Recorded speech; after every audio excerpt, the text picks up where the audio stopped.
change, then our community will change. The power is in the man. When man change, then our family will change, then our community will change. The power is in the man. When God created man in his image, he gave the power and authority to him. Because we've been raised by women, they know not what they do, keeping man away from God. And until man realized that he has that woman nature that has been imposed upon him by mama. He has that woman nature that has been imposed upon him by mama. He can repent. He can repent by forgiving. He can repent. And God will change his nature. When man change, then our family will change, and our community will change. The power is in the man. When man change, then our family will change, and our community will change. The power is in the man.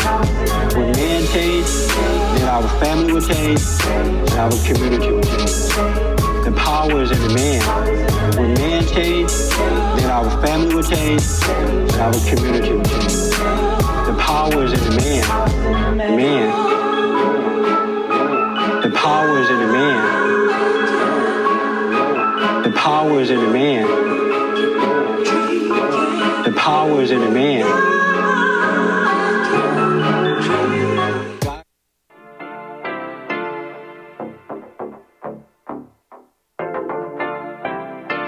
Isn't he Mexican? Colombian. He calls himself American. What is this? Anchor Baby. And in this corner, it's the American Anchor Baby. Daddy's home. That's an offensive term. People find that hurtful. You mean it's not politically correct? Excuse me. I'll use the word anchor baby. You know, he's an anchor baby in Canada. Tell him we still rolling with Trump, too. Anchor baby, the whole thing sounds horrific. You're just making it sound like immigrants are these horrific, greedy people. Ustedes pueden aceptar mi negocio o aceptar las consecuencias. Plata o plomo. So you would be considered white, in my opinion. You're the blackest one in this room. I think so.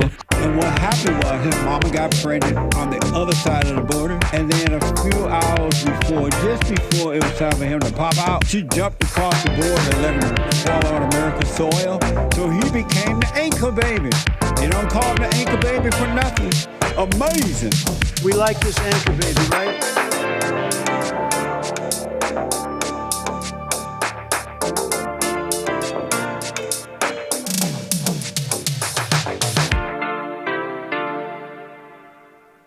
What is up, everybody? Thanks for joining. Thanks for tuning in. Much appreciated. I am the American Anchor Baby, and this is my show. Welcome. Welcome, welcome. Hype, getting hype in the chat. Likes in the chat, comments. Thank you, thank you. Much appreciated. Like I said, we are here. We're going to do the show. American Anchor Baby on Rumble, of course, if you want to join over there. Nice. What's up, Emperor of Cats? Ogden, Red, Frederick, Ivana. What's up, everybody? Lord Bibby. Everybody else. It's a pleasure. How you doing? How's everything going? Nice Manhood Hour. Nice shows today. Nice shows all week. So far, great stuff. The power is in the man. The power's in the man. Nick Shadow Boxing. Yeah, getting a little hype. If I was a boxer or a wrestler or something, I'd choose that as my intro song. That's the song I'm walking into. Power's in the man. Great Manhood Hour. Ethan Ralph, that was great. You could catch it on Rumble on the Jesse Lee Peterson show. That was great. Most of you enjoyed it, I think. I think most people enjoyed it. Now, people were in the chat. Some people were in the chat all not listening to the interview, clearly. Worried about their own mess. They're like, the JLP team didn't do their research. Yeah, you know what? We don't need your messy research, okay? We're talking about real life, okay? But shout out to everybody, the Groypers, the haters, the pro Ralph, anti-Jesse, pro Jesse, anybody. It was great. So thank you for all of that. That was a good one. JS Urban Adventures is asking, who did he interview? It was Jesse. It was Ethan Ralph on Jesse's show for the third hour, for Manhood Hour. So if you want to catch it, it's on Rumble. Rumble.com/Jesse Lee Peterson. Little Rumble exclusive action. Getting exclusive. So it was great. Yeah. Remember we're working on some great stuff as well. So stay tuned. More guests and stuff on Jesse. Yeah, the hype. Yeah, it was great. It was good stuff. Nick was made in Canada. Hold on, Point Fire. I don't know if I was made in Canada. I was made in America. American Anchor Baby. Yeah, let's go. So you know who's in the news right now?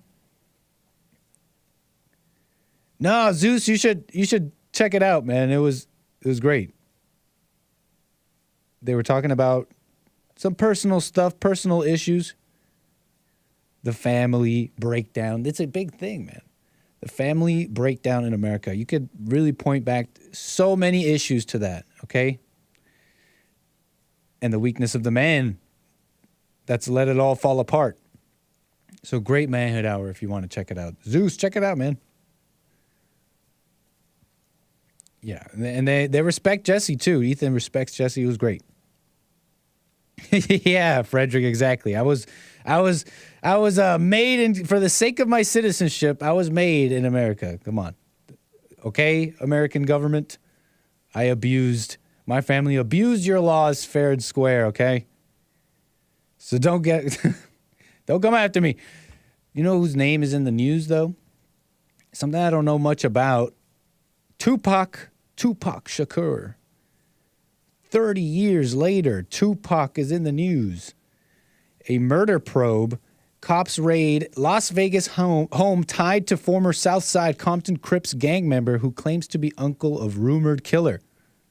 Orlando, Orlando, they say, is the name of his killer. But it's an unresolved case.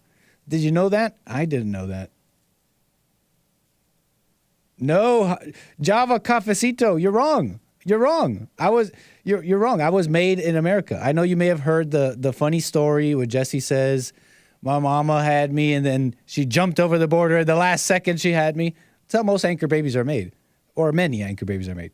But let me just inform you, 𝒔𝒂𝒊𝒂𝒍𝒔, I was in fact conceived in America. It isn't unresolved, God knows. What do you guys know about this? Tupac was a ballerina. Whoa, JS Urban Adventures. I've heard that as well. Tupac was a drama kid, a theater kid. Is that true? And then he went on and was tough guy in rap and hip hop. But I heard that as well, that he was that's what I heard, says Chris. I only heard that. We don't want to be putting out bad info.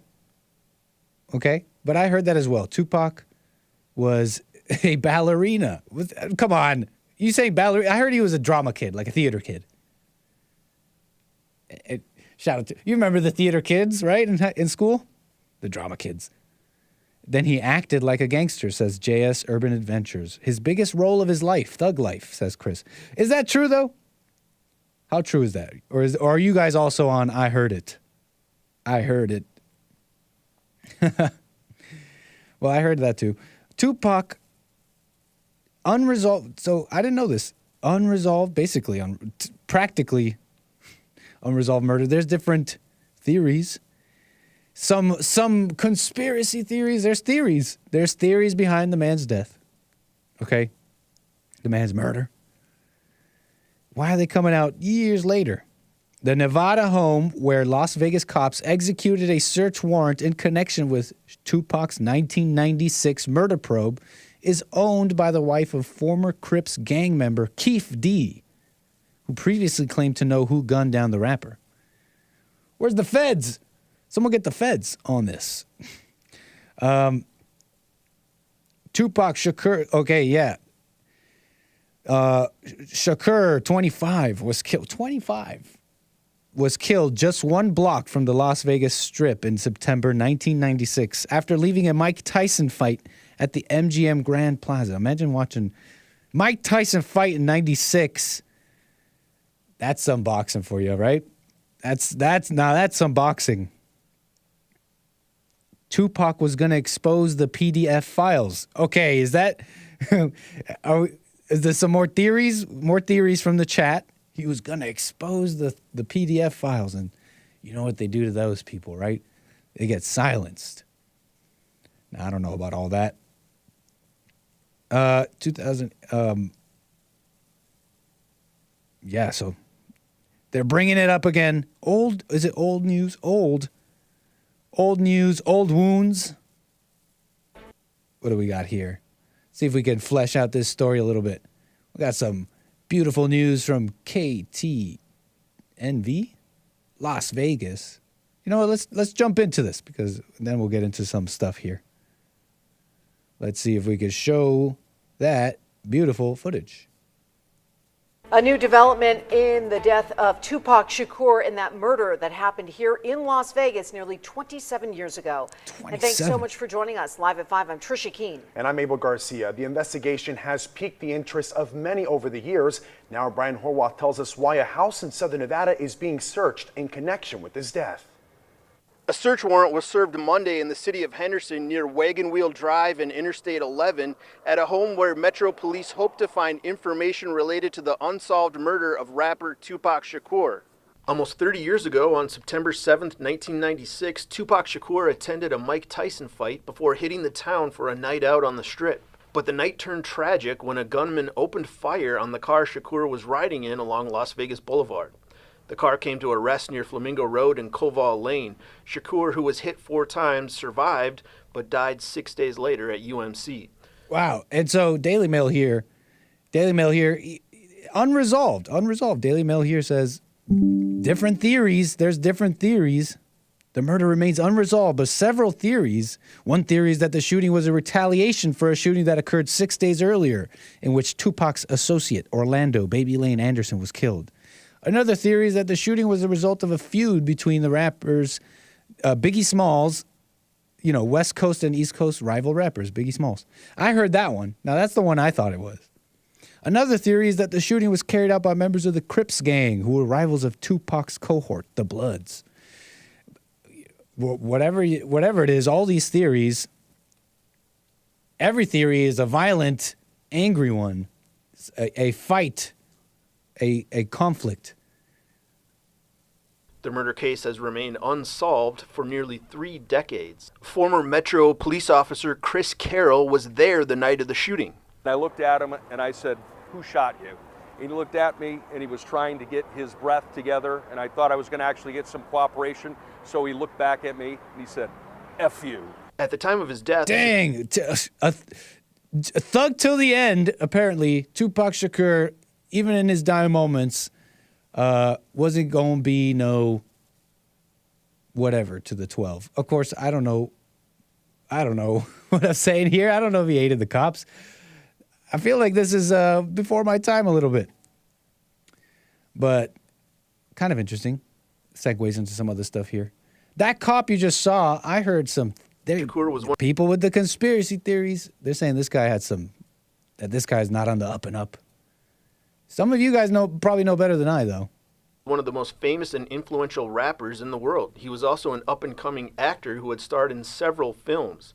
Tupac's life and untimely death, he was only 25 years old, have been the subject of much speculation over the years. Shakur was a Death Row Records artist at the time of his murder and is said to have gotten caught up in an East Coast-West Coast hip-hop rivalry. Allegedly. Fellow rapper the Notorious B.I.G. at Bad Boy Records. The Notorious B.I.G. was later gunned down and killed in an eerily similar drive-by shooting in Los Angeles in 1997. Wow, so there's a little history for you. Since then, we're talking 27 years, okay? And these areas in the East Coast and West Coast have gone, you know, there's been waves of violence and crime. They've gone up and down. But 27 years later, where are we? I don't know if much better. Rap is more, I'd consider, you know, hip-hop, rap, that whole world of music and entertainment has become even more violent since then. Don't you think? What do you guys think? What do you guys know about Tupac? Anybody in the chat know more? know the real deal and any interesting stuff behind the Tupac stuff, feel free to call in 888-775-3773. Inform the people and keep it interesting. But have things gotten any better? Like, they've gotten more violent, more obscene, more women now. That's something that's different. Hip-hop world is being kind of dominated by women. You know, Nicki Minaj, Cardi B. Well, I don't know if I'd say dominated, but they are. This female rap world is pretty big. Okay, what's that woman now? Ice Spice. Who the hell is Ice Spice? They asked Donald Trump once about Ice Spice. What do you think about Ice Spice? He's like, Ice Spice? Who in the hell is Ice Spice? But that is the prevailing culture. Hip hop. This hip hop world is not just black. Okay, it is the main thing. It is the mainstream.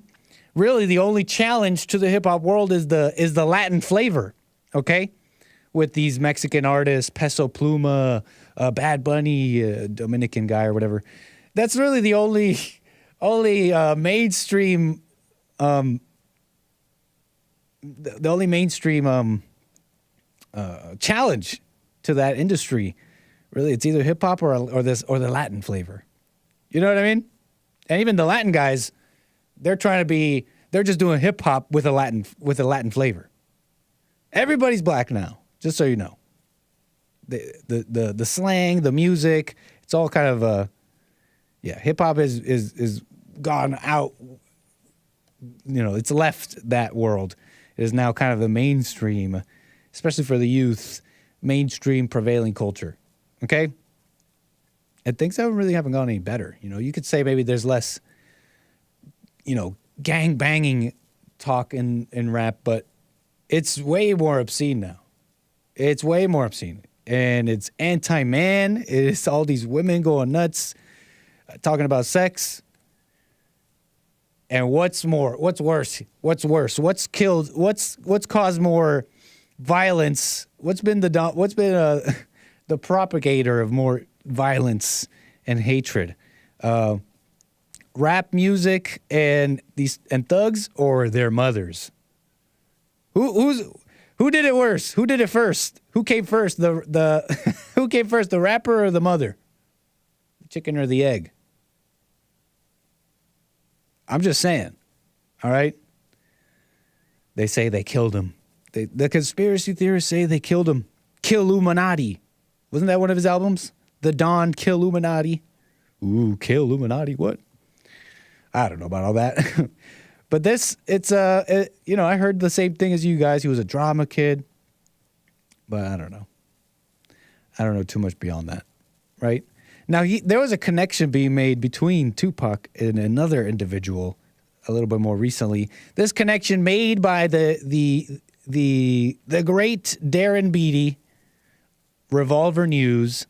And they put out this article on the connection between Tupac and Ray Epps. What?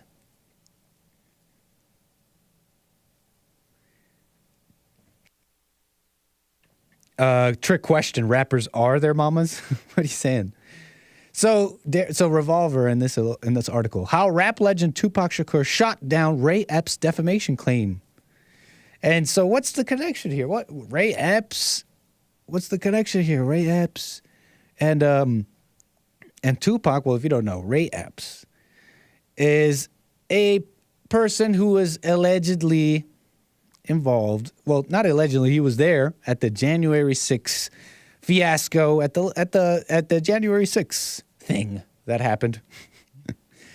And there's been talk, especially from Revolver News, that this man, who was previously, according to Revolver News, who was previously on the top 20 most wanted by the FBI, by the feds, in connection with the January 6th stuff, Revolver News has been asking for a while now, why has Ray Epps why has he not been investigated and dealt with if he's in all these videos of they're going after everyone else.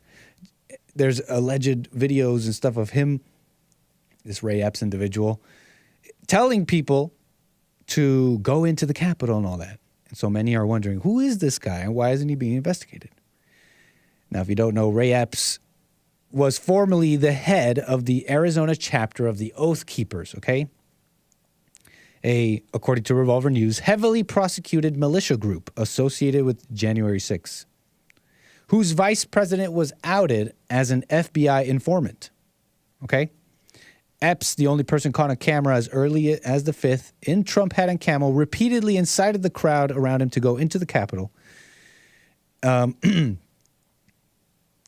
and was never arrested. This is all according to Revolver News. Okay? And there's video compilations and stuff that Revolver News has put out in reference to all this going on. Now, there is a defamation lawsuit. Okay? There's a defamation lawsuit that was put forth by Ray Epps against Revolver News for these very claims. These claims that this person, Ray Epps, may be a federal agent planted as a provocateur to trigger Capitol violence, okay? Now you're following. Now you understand who he is. Now this defamation claim, this guy, Ray Epps, is basically saying Revolver News is defaming me, calling me a Fed. Calling him a Fed. Okay? And so that's been a whole story that you could check out on Revolver News if anyone's been following it. But there was someone who Tupac apparently defamed, okay? This is from Revolver. One wonders whether it can be considered legal defamation at all to suggest that someone might be in the employment of the federal government.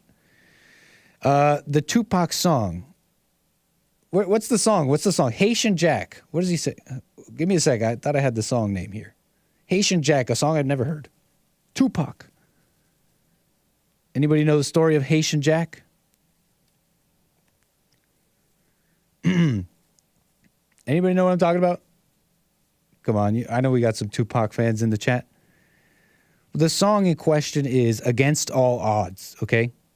Against All Odds. And in the song, Tupac accuses an individual of being a federal informant, a snitch, okay? Haitian Jack, otherwise known as �𝒐𝒄𝒊𝒂𝒍𝒔. This person sued Tupac Shakur's estate for defamation. The defamation complaint hinged on damages associated to the lyrics calling Jacques a Fed. Getting some parallels here. Some historical parallels here. The counsel for Tupac's estate contended that allegedly defamatory statements at issue were not capable of a defamatory meaning. They contended that accusing someone of working for the federal government may harm a person's reputation, but it nonetheless cannot be considered defamation from the standpoint of law. Anyway, so that was a thing that happened. Haitian Jack and Ray Epps. Similar situations here. Drama. Against all odds. Will we see justice? Will we see the truth? Darren Beatty here on Twitter.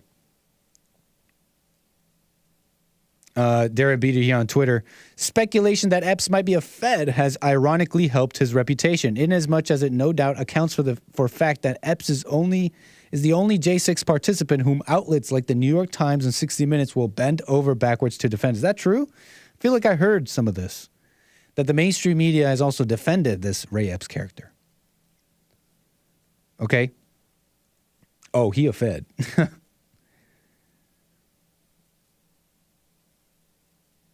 Interesting. But yeah, similar some parallels going on here. Will the truth, does anybody trust the truth to come out?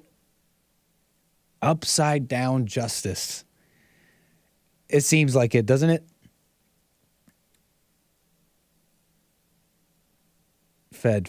Everyone was saying Fed. It just seems like that's this upside down justice America we're living in.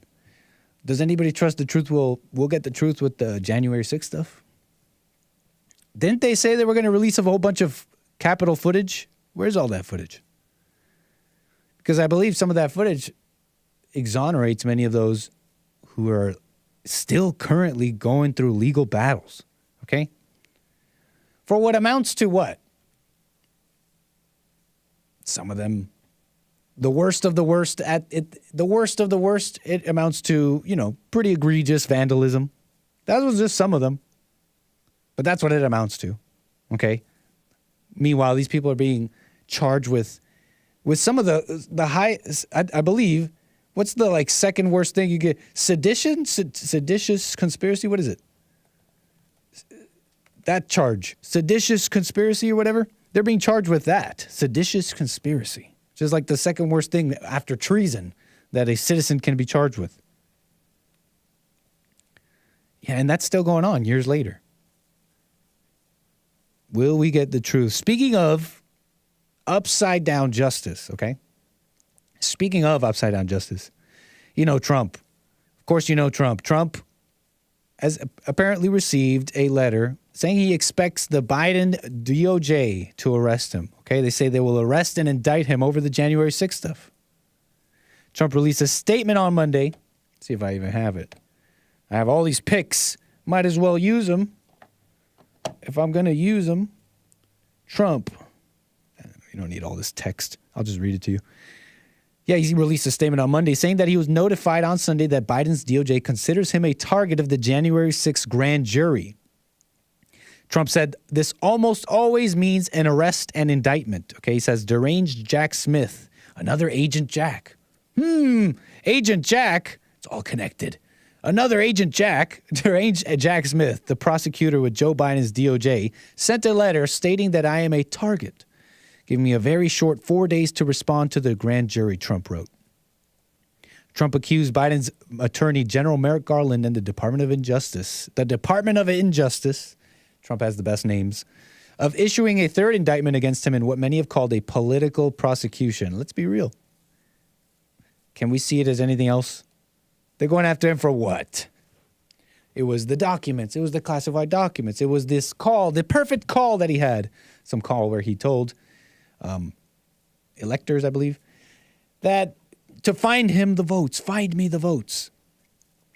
And they assumed that he meant to cheat or something, but that's not what he meant. And other things, they're going after him. Things that most of us don't care about. If you've noticed, nobody really cares about some documents that he had or some call. Nobody cares about this. Okay, so they're going after him. Speaking of upside down justice, you know what I mean? They just keep targeting him. Will we see the truth in that? Will we see Trump in cuffs and all that? Is that what he means by being indicted and arrested? Because did that count as an arrest the recent time we saw? We saw recently he was right. They said he was arrested or whatever. And there was photos. So is that the plan here? Is the end game Trump behind bars? And I still to this day get mixed responses on whether Trump can run for president, despite should he be jailed or something. It's still unclear to me. But it's how it's going right now. It goes without. It has to be said. I'm sure you've heard it. It's nothing. I'm not saying anything groundbreaking, but cocaine at the White House, and then meanwhile, Trump and some documents. Trump and this. It's ridiculous. It's absolutely ridiculous. And so that there's a ramping up fight, a ramping up incoming showdown between, the GOP candidates and Trump. Everybody knows it's Trump versus the GOP. It's Trump versus the Democrats. It's Trump versus the world. Let's be real. And Trump's fighting for the people. So pick your sides, I guess. But this ramping up, it's ramping up for the 2024 presidential race. There was the summit over the weekend. Wait, was that this past weekend?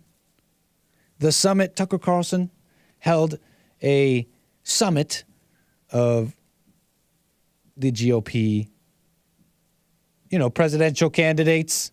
It was Haley and DeSantis and Tim Scott, everybody but Trump. I believe Trump didn't want to. And I like the challenge, okay? I like the fight. Ramaswamy, DeSantis. I'm with Trump. We still rolling for Trump. We know that. But, steel, sharpen steel. Let's have the best one come out. I think these challenges will bring the best out of Trump, okay? And one such challenger who I've spoken about, every now and then, Ron DeSantis. Cantle tilt Ron. I like that he's running, okay? I don't support his campaign or him taking up his campaign against Trump. But like I said, steel sharpens steel. I think it'll bring out the best in Trump. A lot of the DeSantis side has brought up things that people are interested in talking about. The vaccines and Trump's support for LGBT. It's brought the conversation around, which is great. Now, there was one moment here where DeSantis was talking to a woman who claims to be a hardcore Trump supporter, at least she was. And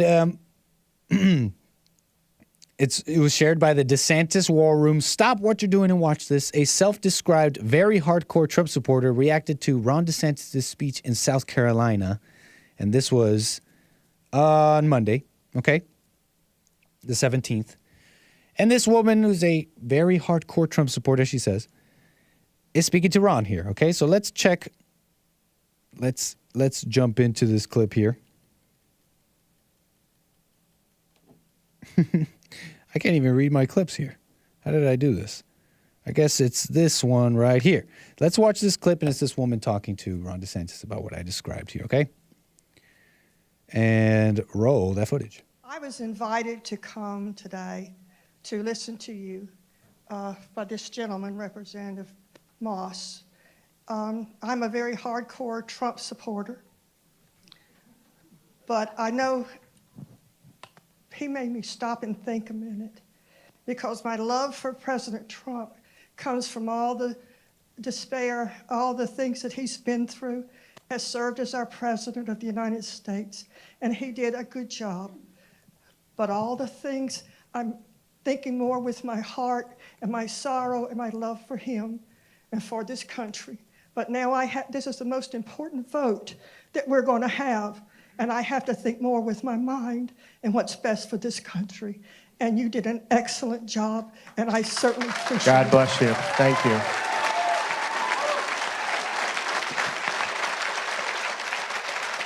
And I appreciate that. And, I agree with you. I appreciate what President Trump did. How they treated him with things like Russia collusion was a disgrace. And he was treated wrong. He was treated in ways that were unconstitutional. But here's the thing. The question for us now is, what are we going to do about it? And we need to end the weaponization of government. I will get that done. It's not about me, it's about you. It's about me standing up for you and standing up for this Constitution and restoring this country to what the Founding Fathers envisioned, and we will get it done. We will be focused, we will be disciplined, and we will make it happen. Right on, DeSantis. I mean, how can you disagree, right? How can you disagree? We got to stop all those things, and he's going to make it happen. But I'm interested in this woman here because I feel like a lot of people feel like her, okay? A lot of people feel like her and this way she's speaking, okay? She says her love for the President Trump, comes from despair and everything he's been through, which is an interesting statement, okay? We use language interestingly, and that doesn't quite make sense, okay? You don't judge. She's a woman. She's just a woman. But she's saying her love for President Trump comes from despair and the things he's been through. So she's feeling bad for him. She's feeling a little emotional for all the things. I understand that a lot of people identify with Trump, and they identify with what he's going through, with the media going after him and the world turning on him. And they identify with that because the world, a lot of his supporters, I am one as well, feel like the world, that America turned their back on them, and things like that. That America turned their back on them, the government turned their back on them. It's not the country they remember. The JLP show background just came on in front of me. I will fix that in a moment. But like I said, a lot of people identify with that, okay? They've all identified with it, with his fight, our fight. You can understand it, right? But hold on. That doesn't quite make sense. Your love coming from that despair and the emotion. So you're feeling bad for him? Thank you, Hake. And it just makes me think, because I think about this and I realize you're not even supposed to feel anything when he's going through good times or he's killing it. He does a great interview, or he did a great presidency. You weren't even supposed to feel anything for that. Okay? So that doesn't quite make sense. Okay? Thinking with sorrow and heart versus the mind, she said, they're actually the very same thing what she's describing. She's not being quite logical. So I find her statement to be, a little bit emotionally driven, not quite logical. Okay? And I feel like a lot of people, thank you, Hake, for putting on the right background there. I think a lot of people are feeling the same way, okay? That it's time to go from emotion to logic. And that's why I'm going DeSantis. Now, I don't know how many, if it's that significant. But yeah, another thing too. I have to comment on DeSantis here, because there's a little bit of cognitive dissonance here. He's saying he thinks it's wrong what happened to Trump, that it's unconstitutional, that it's a disgrace, the Russia collusion stuff, okay? That it was wrong what happened to him. And then he talks about the things that need to change. And that's why you got to vote for me. But hold on. If you believe that Trump did a great job, he was unfairly treated and all of that, okay, if you believe that, why are you running against him? You know what I mean? Like, if he did this job that he didn't get to finish and they went after him wrongly, why not support him and let him finish? And why come in and throw a wrench in the whole deal, okay? Or at least try to. I personally see it as a way to bring out the best in Trump. I welcome it. But, they see it as a challenge. They want to challenge Trump, DeSantis wants to be president versus Trump. So why come in and throw in a wrench to the whole thing? Okay? He's out there saying, it's not about me. I'm standing up for you. Maybe it's a little unfair for me to say this because, a lot of politicians say this. It wasn't Trump. I don't think Trump was the first one, but that's what he's famous for. That's one of his things, right? They're not coming after me. They're coming after you, and I'm just in the way. It's kind of like DeSantis' slogan, right? The Great American Comeback. You mean make America great again? Hello? That's just my thoughts on this. That's just my thoughts. And then the female influence, that female influence of my love from the sorrow and the despair. It's like, come on, lady. So much for hardcore Trump supporter. What happened to being hardcore? Hardcore means you're illogical and you go with those. No, I'm joking. That was a joke. Just kind of my thinking behind this. You know what I mean?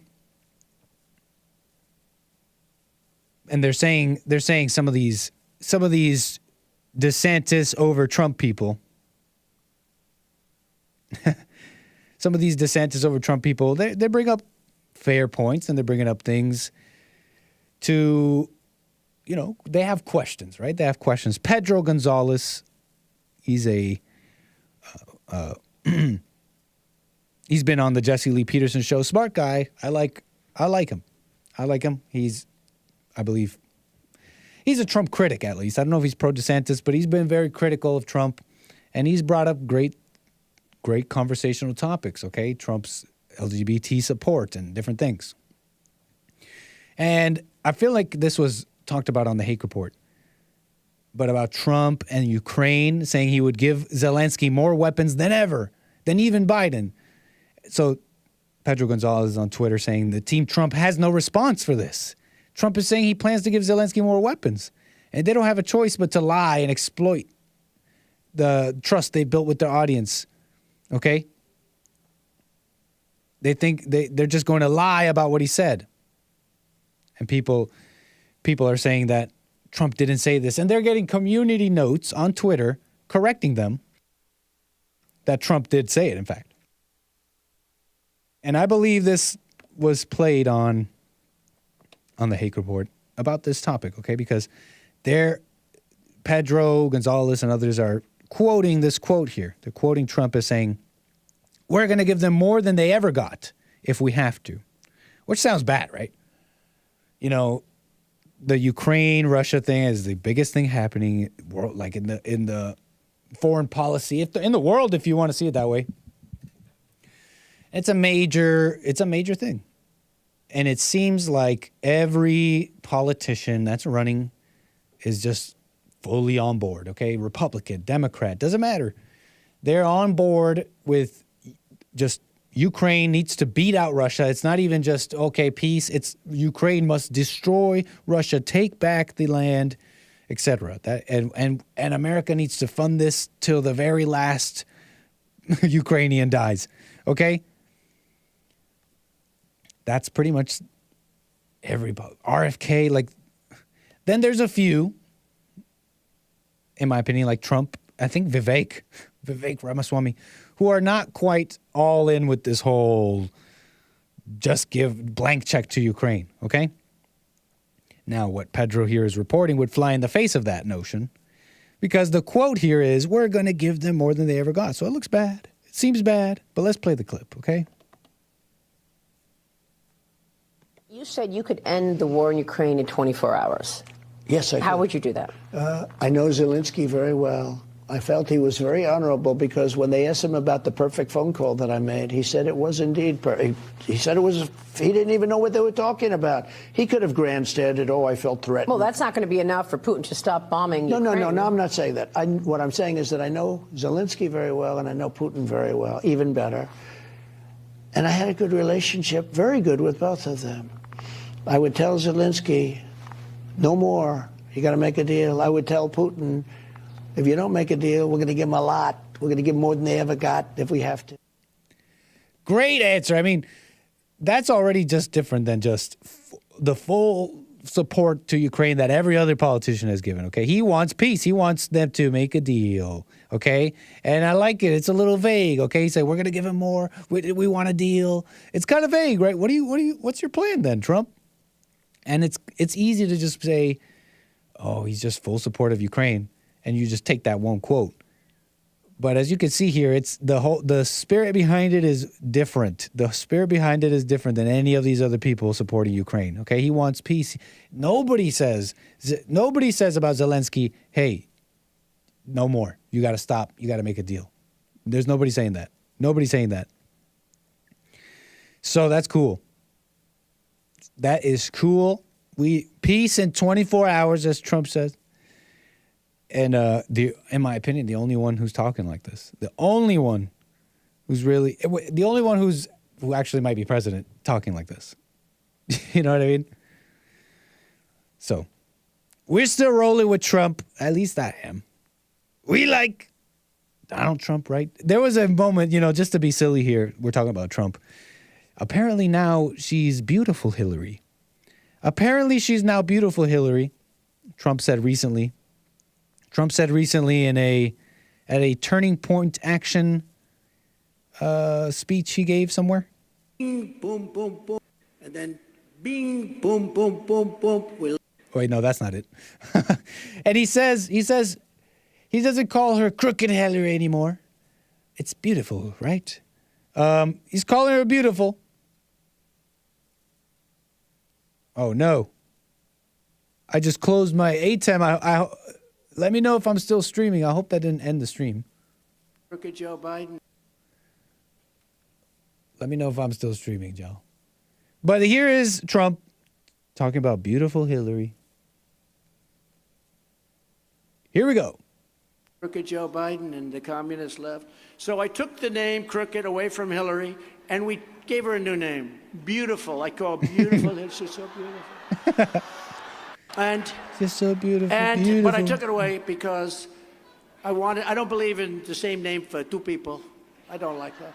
And I've never done this before. You know, I have it, and you have to live with that name for the rest of your life. I'll go over the different names, but I won't, because many of them are now friends of mine, okay?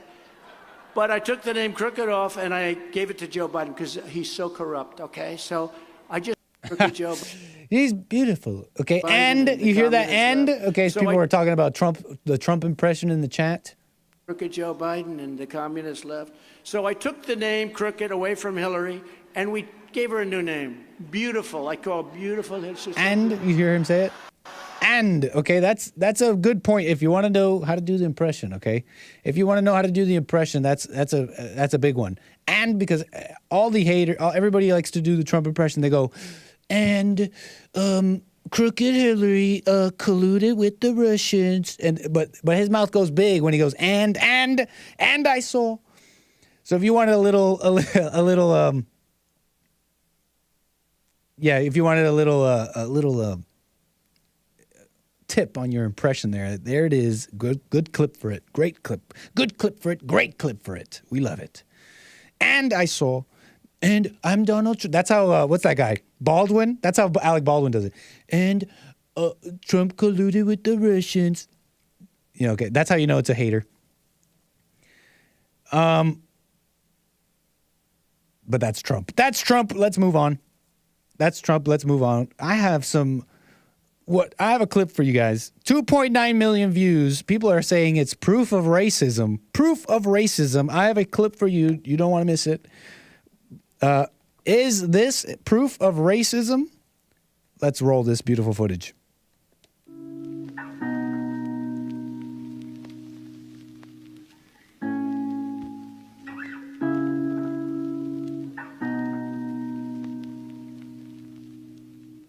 You gave me a shoulder when I needed it.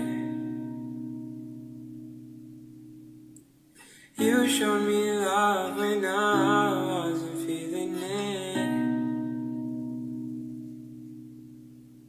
You helped me fight when I was giving in. And you made me laugh when I was losing it. 'Cause you How could they? are the reason why I'm still.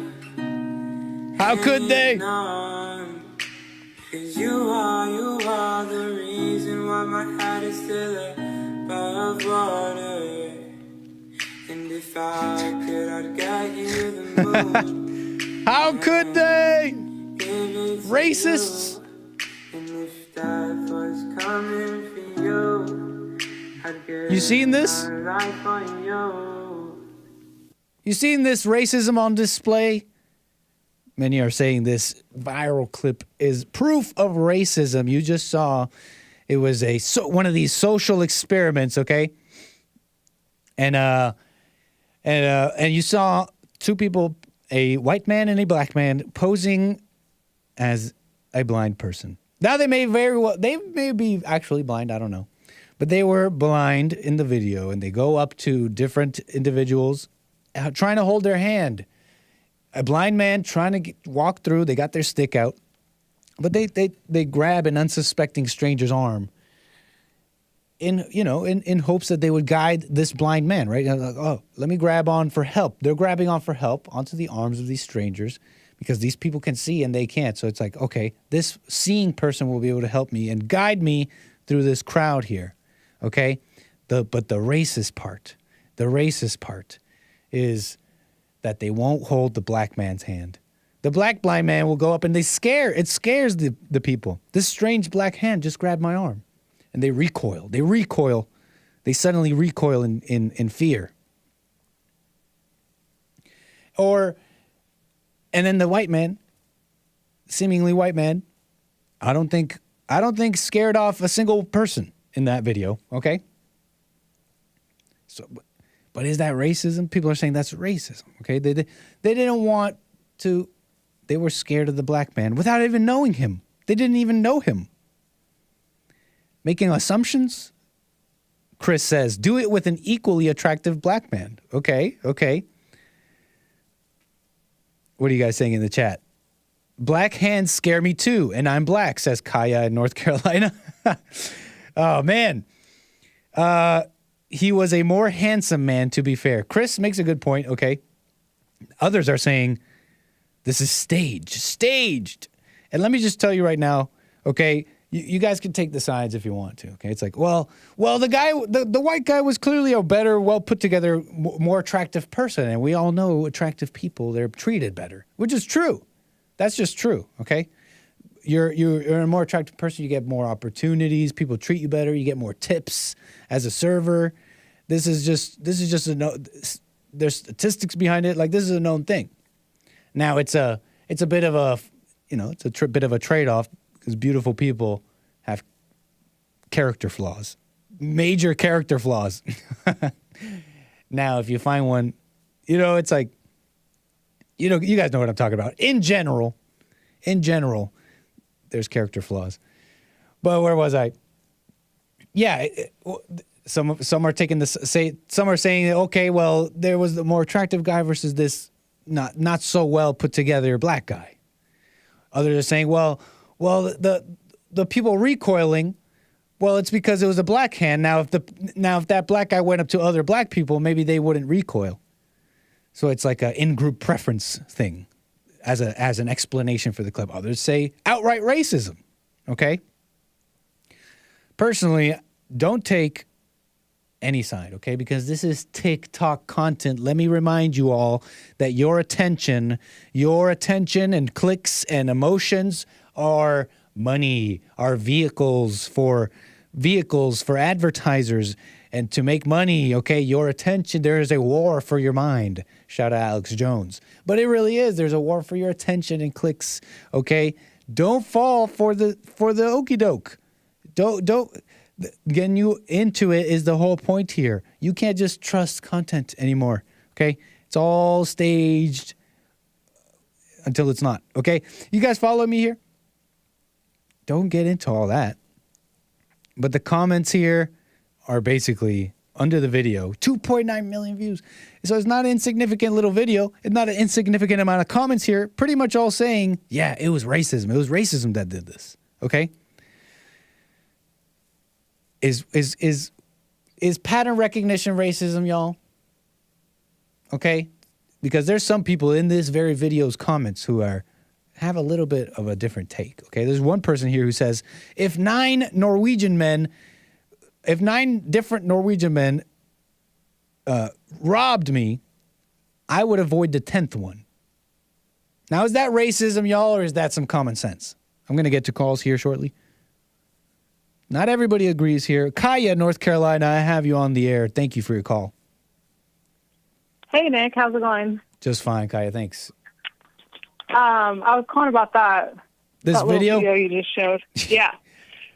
So I wonder what would happen in the video if it was a bunch of black people and a white blind person walking up trying to get help from the blacks. Mm-hmm. I wonder if they would help him.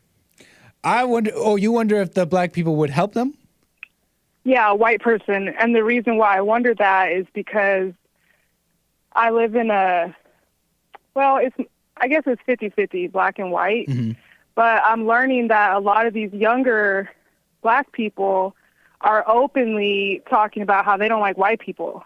And this is new to me because when I was growing up, you maybe privately had your little white jokes, right? And whatnot, but they will openly say things like, oh, these white women make me sick, or these white women think they're better than me, or, oh, I bet that was a white person who said, like, it's not even private. So I'm just wondering if it was a bunch of black people in the park, even though we know black people don't like to be outside, and a white person walked up to them. They're reclaiming the hikes. They're reclaiming the hikes. I don't know if you heard about this.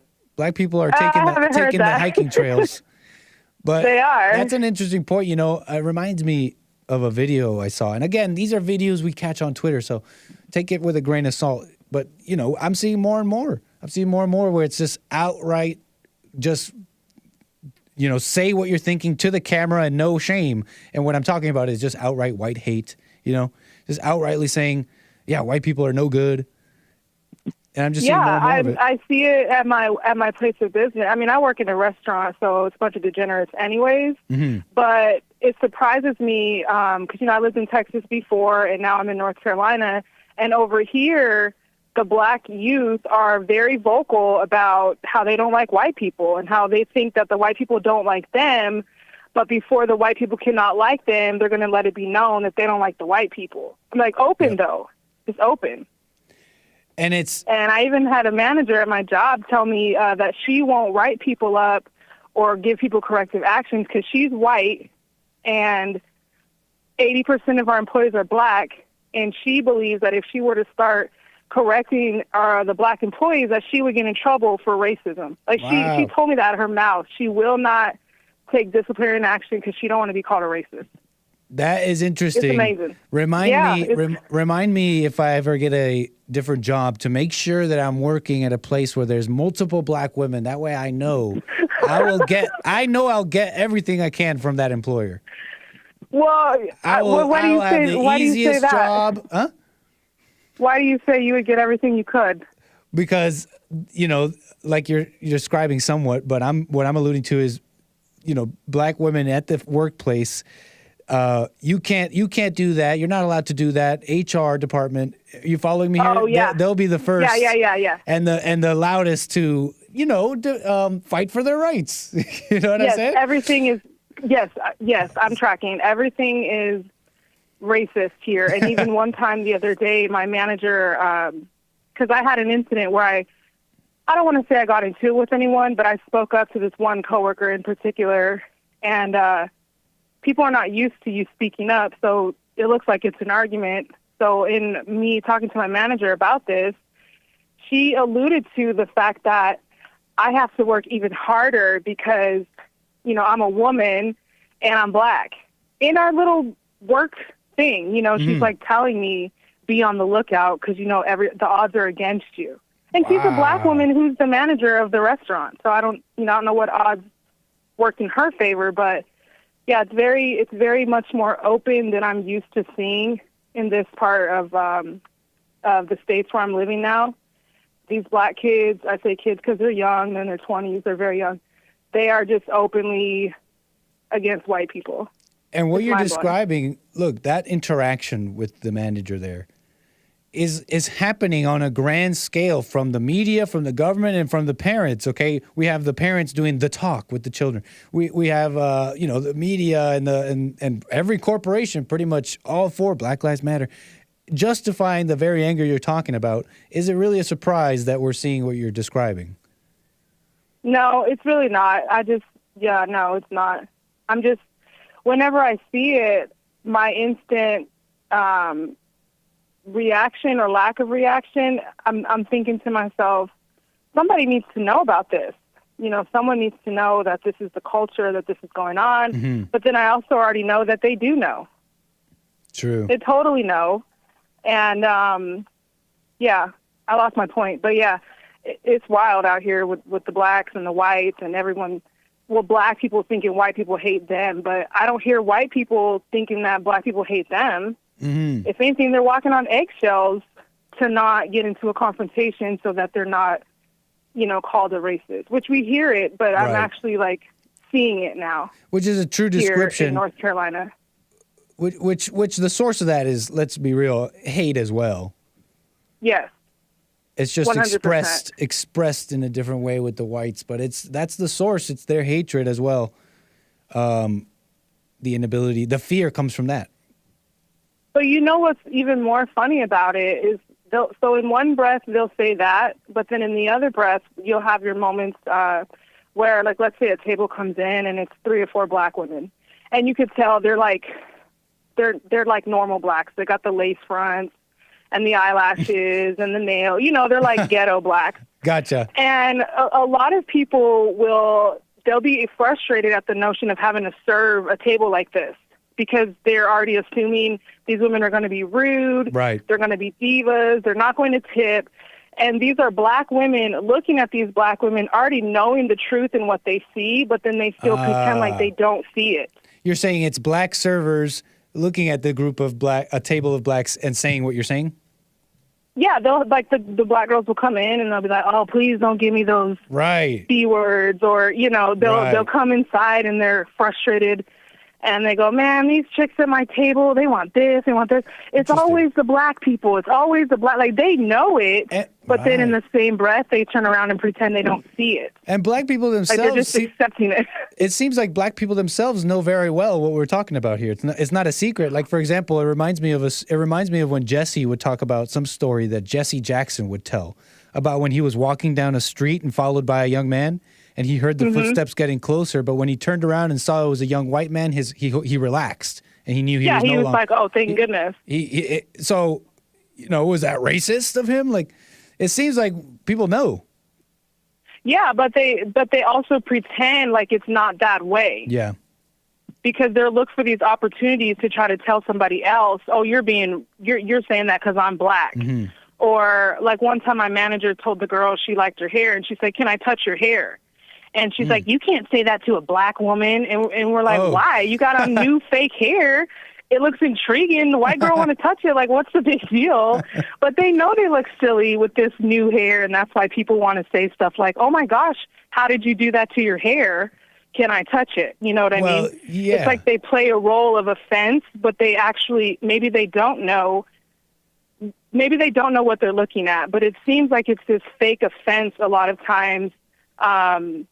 When in reality they can see how much of a mess that they are in themselves and black people as a whole. But they pretend like, I don't know if they're pretending, but it seems like they pretend they don't see it. Fair enough. Interesting point. And on the hair thing too, I don't know if I've ever wanted to go up to someone and touch their hair. But if it was fake hair, I just realized something. If it was fake hair, and I don't know if I've ever... If someone came up to me and they said they had fake hair, I don't even know what you're going to say. If someone came up to me and they had fake hair, wouldn't the first thing you want to do is touch it to see how real it feels? Yes, that's the whole point. You want to touch it. You're like, "Oh, wait a second. You're telling me it looks like hair. You're telling me you just put it on. Well, the first thing I want to know is how close does it feel like to real hair? How did you do it? Yeah, I know. Or like when black girls have like Afro textured hair. Mm-hmm. And it's maintained, though. It's not like dry and looking like a sponge, but it kind of has like a little bit of curl to it. It's maintained. You're curious, what does that texture feel like? And so, especially us women, because when I was growing up, I lived around a lot of white girls. And I would want to play in their hair, and they never had a problem with it. They let me braid it, twist it around my finger. It was like, we were friends. You like my hair, no big deal. But if you said to a black girl, it's like, "Oh, this is a microaggression. Don't touch my hair," and slavery is involved, and all this weird stuff. I'm like, no, you just look different, and people are curious about what's different. They're just showing their insecurity. It's weird. They call it microaggression, which is a new term. Revealing their insecurity. It's so weird. Revealing that they were 100%. The whole time they were talking with this white person in their head. They were like, "Ooh, what are they thinking of?" Just revealing their own insecurity. Can they see this lace netting on my forehead? Do they know that yesterday my hair was to my ears and now it's to my back? I mean, people are going to be curious about that. You know what I mean? Right on, but Kaya. Whatever. Right on, that's Kaya. That's all I had. No problem. Call me again unless you have something else here. All right, take care, Nick. No, that's all I had. Appreciate it, Kaya. Call me again. Moving the wheels. Yeah, that's why we got to get over this emotion stuff. You should be watching that video of the black guy. By the way, it might have been totally fake. Let's remember, TikTok, fake world, okay? It's a fake world. Stop falling for stuff. But you should be watching that video and feeling nothing. Nothing. If it was like some homeless person being abused, you should be feeling nothing, okay? Or else you'll be like that woman at that DeSantis, event saying, I had a love for President Trump because of the despair and the sorrow and the things he was going through. That same love that she felt for Trump, that feeling you're feeling for that black guy in the video, that is here today, gone tomorrow. It's what Jesse talks about, what he's warning you all against. Okay? It's all fake. It's all fake. You should be feeling nothing. Let's say it was real. Let's say it was real and all those people didn't want to hold that guy's hand because they hate black people. And we knew that somehow the video proved it to us. Even then, you should be feeling nothing. Okay?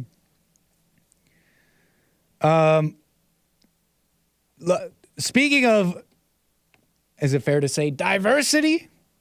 Speaking of diversity, okay, you guys want to know what the brownest city? What is the brownest city? Do you guys know? Do you guys know what the brownest city in Europe is? And now I don't mean brown, like I know some of you guys here. What do you guys see as brown again? I forget. Oh yeah, you guys see brown as Mexican in America. Brown in America is Mexican, but for some reason in Canada, not for some reason, I think it's because of historical events. A little thing called immigration, a little thing called living in proximity with different people, and things don't go well. Nah, it doesn't always go well. Well, brown in America is Mexican. Brown in Canada is like Indian, really generally just Indian, Middle Eastern, very general. Well, it's apparently that as well in England, in Europe. Maybe it's a European thing. Maybe it's a European thing. Well, they've been blessed and are enjoying a influx of brown immigration, but it's part of a particularly Middle Eastern Indian flavor. Okay. Well, let's talk about the brownest city in Europe. How about that? Okay. Let's watch this footage. This video is gonna make the comment section go crazy. He is brown. She is brown, and they are brown. This is the brownest city in all of Europe. Welcome to London! The royal family may be white, but the rest of London is not. London has become the most diverse city in all of Europe. I'm from Nigeria. I'm from Ukraine. I'm from Sudan. I'm from Japan. From Somalia. It's not just people. The national dish is Indian. This is tikka masala. The mayor of London has family from Pakistan.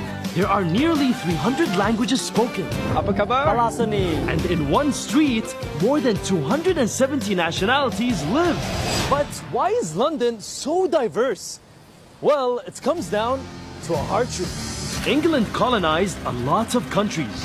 The British Empire invaded 90% of the countries of the world. In the last 500 years, London went to many countries. And 500 years later, the same countries are coming to London. I think our immigration policies have allowed a lot of diverse cultures to come and mix. I think it's fantastic. Despite the history, London is now where people come to build a new life.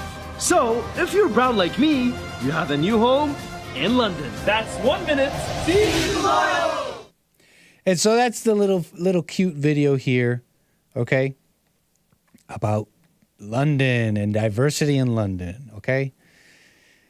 What's so bad about that, Nick? What is so bad? Look at that. It's like nice. The whole vibe was nice. What's the big deal? Because what you're watching is a victory lap, okay? That is a victory lap. That's what they're doing there, okay?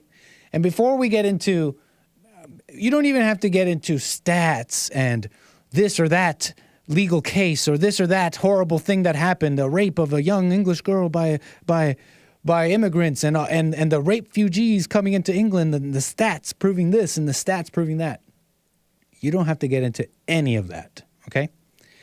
Because we're watching a victory lap, okay?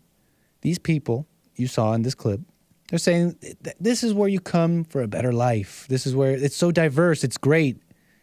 You could even say they almost sound thankful. They almost sound thankful of England and the English people allowing them in to now, 500 years later, have this life that they're living, okay? You might even think they sound somewhat thankful. But let me explain to you. What you just saw was a victory lap of a conquest, okay? If they were truly thankful,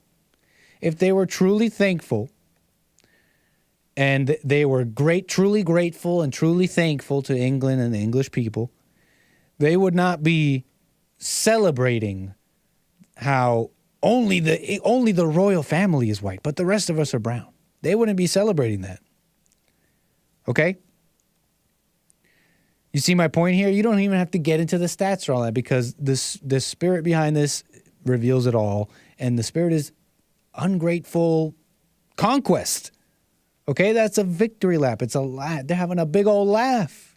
Okay, hey, you got that's the if you really watch it again, that's really the spirit and the vibe behind this video. It's you guys used to be white, but now you guys got Mohammed as the main name. You have a brown mayor.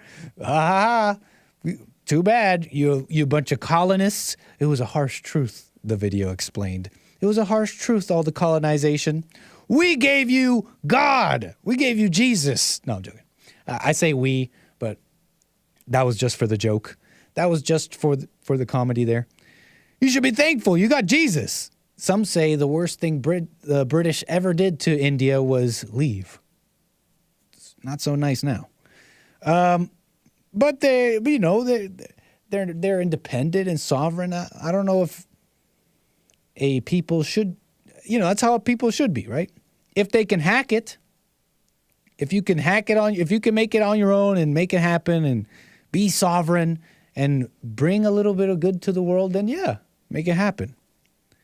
Kind of reminds me a little bit about something that Hake was talking about on the show, about the bums and how they don't add to the world. They don't add to America. They're a blight. They're a blight. So if you can hack it and bring some light to the world, then yeah, be sovereign. But I don't know if they're hacking it. Maybe enslave India. No, I'm just joking. Make them work. Clean up all the poop on the streets. Why is it that when all my friends tell me that they visit India, it smells like poop? Huh? We gave you Jesus. We gave you Christ. Be thankful. I think they're all like Hindus. So anyways, I'm talking about just India. There's more than just Indian immigrants in London, okay? They're very diverse. 270 nations, okay? Mohammed, the most common baby name. But let me just reiterate, that was a victory lap. That was a big old laugh. You guys see what I'm seeing, or am I crazy? Huh? Let's see what the white people think about this. Let's see what the white people think about this, because give me a second here. Because there was a video that's kind of going viral in relation to this, and it's about the name Mohammed now being the most popular boy's name in Ireland. This is for the Irish brothers here. And no, I don't mean Irish black people. I just mean in general, Irish brothers. This one's for the Irish people. Look, let's see what the white people think about this. Muhammad, most common name in Ireland. Unlikely place, maybe. Guess what the most popular boy's name was in Galway in 2022? No idea. Was it Jack? Tommy? I'd say it was probably Connor. Let's say David. I think it was Sean. Sean, shout out Sean. Jack. Someone just said Sean. Jack. Agent Jack? Cian? Yeah. Peter? No? Peter. Patrick. I don't know. No, maybe that's like the most Irish name. Most popular? I don't know. Dave, maybe? Not a clue. I'm guessing it was not a traditional Irish name. Someone's on it. Richard. It was not Richard. Was it? Oh, fuck. Oh, sorry, swearing. See that going? It wasn't Richard. No, would you like There might be more swearing. Heads up. know what it was? Yeah. Right, I'll let you try and answer first. I'd say Jack. I'd say Mohammed. Someone's an all. Ooh, do we have a dissident? What's the FBI equivalent in Ireland? We have an individual here who's aware of more things than he should be. Yes, that is correct, but why'd you say it like that? You sound like you've been reading stuff on the internet. And if you don't know light blue sweater guy on the right, you're not allowed to do that. You may have had too much to think. You're correct. What? Right. According to the CSO in 2022, the most popular boy's name in Galway was Mohammed. Oh, yeah. I read that somewhere, yeah. Okay. Wasn't expecting that, but okay. Okay. Nervous laugh. Wow. Okay. Fair Nervous? enough. Yeah, right. Why are you looking nervous, man? You don't like Muhammad? Yeah, actually. It was Muhammad. Muhammad? Oh my god, yeah, it was Muhammad. I knew that actually. Ah, fuck off. Oh, Wasn't sorry. Muhammad. In Galway. In Muhammad. Galway? Oh, okay. You want to know what it was? Yes, please. It was Muhammad. Okay. Ooh, he looked a little nervous in that one. Okay. This is propaganda. I just can't believe it, says Willie Powell. Yeah, you think so? Because I've heard these reports for England, London, and different places in Europe that Muhammad is the most common baby name. Are we getting psyoped? Surprised. I saw those reports, though, so I'm just reporting the news. I think it's true. All these reports can't be lying. Really? In Ireland? Well, that's crazy. Oh, that's crazy, yeah. In Galway. Crazy. Not in Ireland. That's weird. That's weird, he says. Very interesting, yeah. Really? That's surprising. Muhammad is the most common, huh? Oh, and remember, they're commenting on 2022, so it's not that... I've been hearing these claims for a couple of years now at this point, that Muhammad is the most common baby name in a lot of these places in Europe. Pretty amazing. Now, I don't know if I saw too many happy faces there. I don't know about you guys, but really? Really? Said he looked like a Sri Lankan man. I'll put $5 on Sri Lanka. I've met many Sri Lankans, so I can pick them out sometimes. That last guy was happy. Really? Oh, really? Yeah, I've heard this.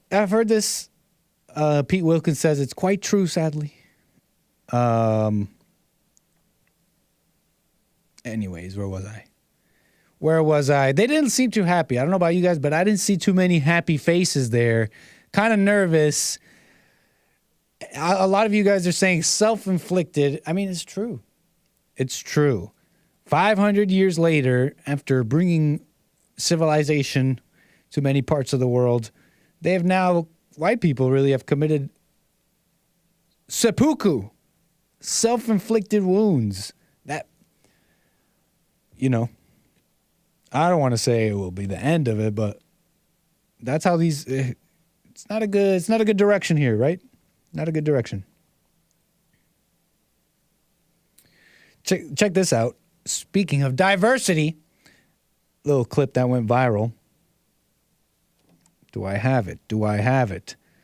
Little clip that went viral. London. No, not that one. Okay, maybe I could just show it to you like this. Elijah Schaffer, slightly offensive, shared this video on Twitter. Okay. It is a flight, British Airways flight from Pakistan to London, okay? From Pakistan to London. Let us see the conditions of this flight from Pakistan to London, British Airways. Yes, that is a bathroom, and that looks like dirty toilet paper. It looks like someone missed the toilet bowl big time. Trash in the aisle. A lot of dark arms. I'm seeing dark arms. Trash on the floor. Not good. Not very clean. Is this the streets of London? No, this is a British Airways flight from Pakistan to London. I don't know if that's paper or poop. We're going to move on. But it's not looking good. I wonder what it smells like in there. Jeez. Not good. Not good. Not good. Import the third world. You become the third world. Many of you are saying, this is gross. And it is gross. And now I have to report this. I'm seeing this tweet from Elijah Schaffer that I just played. And I didn't have this community notes earlier. But there's a community notes informing me that this video is in fact not a British Airways flight from Pakistan to London, but this is a Saudi Arabian Airlines flight from Saudi Arabia to Ethiopia. Okay? I don't know if this makes it a lot better, though. Okay? Because London, here, let's pull it up, in fact. London immigration from Saudi Arabia is quite significant, as well as Ethiopian immigration. London immigration. Ethiopia. They've let in many Ethiopians, okay? Ethiopians. See, look. Oh, darn. Since the 70s, they've been letting them in. Okay, so I don't think that helps Community Notes. Thank you, Community Notes, for keeping us accurate here, but the point stands. The point remains. Not clean, not nice, very not American. Very not English. Not. You guys following me here? You know they thirsty. I would open the emergency hatch ASAP. What the? Says Tom. I'm fine with an influx of immigration, but they need to act Caucasian, says Donald Broch. Donald Broch. I think that's fair. I think that's a fair requirement or standard. But what does that mean? Act Caucasian. They are required to act Caucasian. King Hassan would disagree with you, David Broch. Okay, King Hassan, and I'm not talking about Hassan, thank God, board operator for both the Hake Report and Jesse Lee Peterson. Always great commentary. I'm talking about King Hassan II, Morocco's king in 1993. Morocco had a king, King Hassan II, who disagrees with you, David Bra, there in the chat, that people that are coming here should just act Caucasian. King Hassan disagrees, and he was asked about his people immigrating and integrating and multiculturalism. Okay, he was asked. This clip is in French. Okay.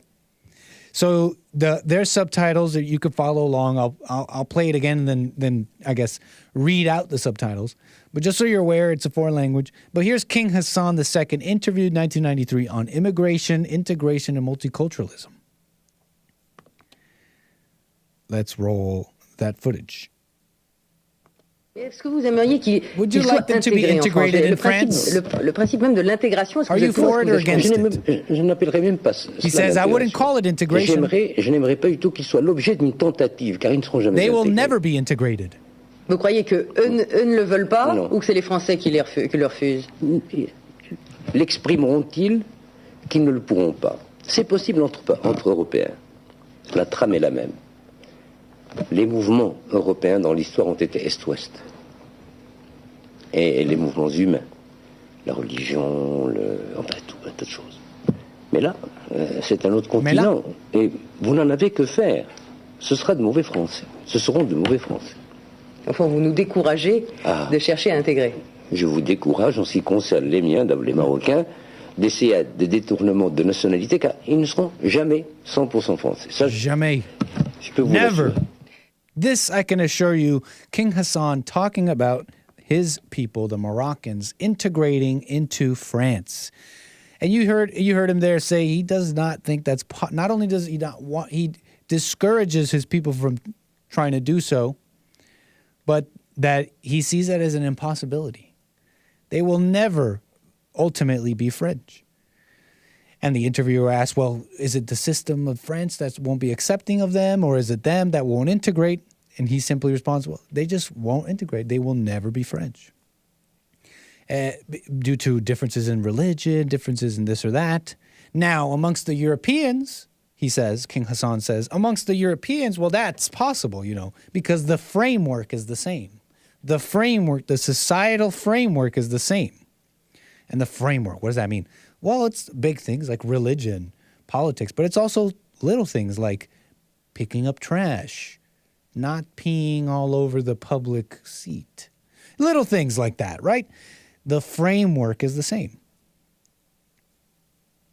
And so that's what King Hassan II was telling his people to avoid, because you will never be truly French, is what he was saying. And now, never be truly French. I think there's some truth to that. I don't know how true it is. But the framework stuff is so true. You can't just plop someone in a different framework and expect them to be like you. You know what I mean? They have a different framework of society. You know what I'm saying here? Based King Hassan II, saying it how it is. Okay? Saying the tough thing nobody wants to hear. On this, I feel like this clip was played. Oh, no, I don't think this clip was played on the Hague Report, but it was talked about.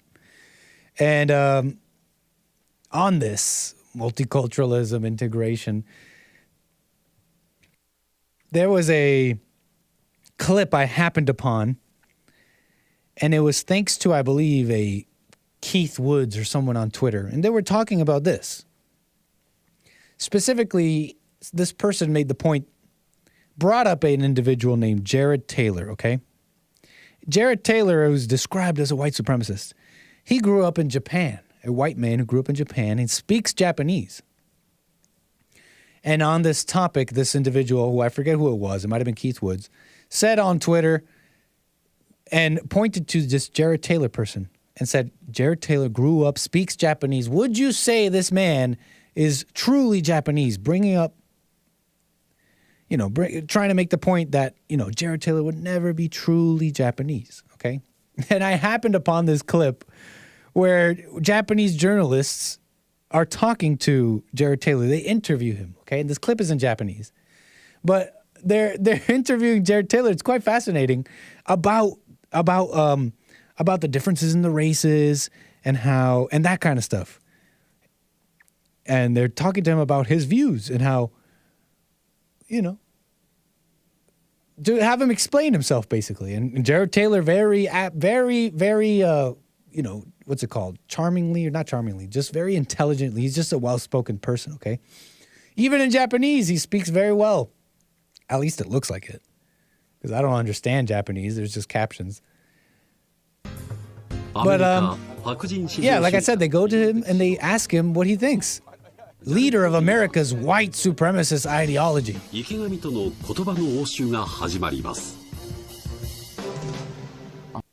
American Renaissance というウェブサイト American Renaissance の編集長をしていらっしゃるわけですね。これはいつもどのような主張をされていらっしゃるんですか? What kind of arguments do you make? The Japanese journalists ask him. Jared Taylor says, one I call racial realism. I'm just trying to read this here because it's in Japanese. Race is a biological concept, and not all races are completely the same, says Jared Taylor. If you compare black people with white people, black people have a higher crime rate. They are relatively poor, do not perform well in schools. There are lots of problems like that, and he goes on, okay? So we need to understand the differences between black people and white people, he goes on. Fascinating little interview. That being said, wouldn't you agree with me that Jared Taylor is, he's kind of Japanese? Well-spoken, cares about nobility, and you know what I mean? Jared's kind of Japanese, don't you think? Now, I'm just saying, tongue-in-cheek. Obviously, I would say he's obviously, affected by growing up in Japan and all that. Okay? But yeah, I think that's a generally true statement from the individual I was talking about before, that, Jared may have grown up there, speak the language and everything, but will he ever truly be 100% Japanese? Yeah, I don't know. I think I'll leave that as an I don't know. You definitely got to have the right framework, though. You can't just be. It's like a vegetarian going around saying, I'm a vegetarian, and then all they do is eat meat. Well, then are you really a vegetarian? I'm an American, and you hate white people. I'm an American, and I'm grateful to be in this country, and you litter, and you don't put the shopping cart back. Okay, anyways, let's move on here. Let's move on here. What shall we do next? What you know about the ancient Aryan samurai? What are you talking about, Kevin Howe? All right. Haram. This whole stream is haram. What shall we do next? Let's see here. Let me pivot to the next topic here. Let me move on here because we got what else here? Some excitement for you guys. Exciting videos for those that fell asleep. What the heck happened here?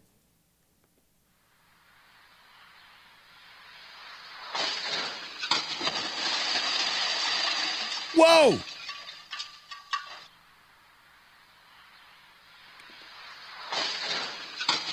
Wow, that is a car flying at 100 miles an hour doing 100 on a 40. You just saw a car flying through the air, smashing into the side of a house in a quite dramatic fashion. Okay, you awake now? Are you back? There was this crash. Woman dies after her car goes airborne and she crashes into home at 100 miles an hour. Toddler narrowly avoids being hit. No, that is not how you park a car, Pete Wilkins. Too soon, man, too soon. No joke. The crash happened in St. Louis yesterday. Left a hole in the home. Incredible. Fatal crash, St. Louis, Missouri, Tuesday. Left a literal hole in the home. Okay. The driver, police have yet to release a name, but confirmed in a statement to Daily Mail she's an adult female, 73 years of age, pronounced dead. Okay. Some saying intentionally. Some saying intentional. She wanted to die. Some are saying this traumatizing ordeal. Derek Wenzel says that could have been the possibility. Okay, some are saying she wanted to die this way. It's a crazy world, and people are angry and sad, and they want to just die. Okay, and the world's making it easy. You heard about medically assisted suicide. That went viral in Canada. Patients and people revealing that the Canadian government and the healthcare system is pushing them to basically kill themselves. Medical assistance in dying, they're calling it. And it'll relieve any strain on the medical system because, well, it's one less person to feed, one less person to treat. And people who are homeless, in despair, it's not even people who are old and chronically ill, but it's just people who are homeless, feeling despair, and just kind of just feeling like they're at the end of their rope. They're being offered this easy way out. Okay? So some people might choose to crash their vehicle in an insane way. Some people are being offered a way out by their own government, their own medical system here. Do you want to die now? If the option was there today, I would, yes.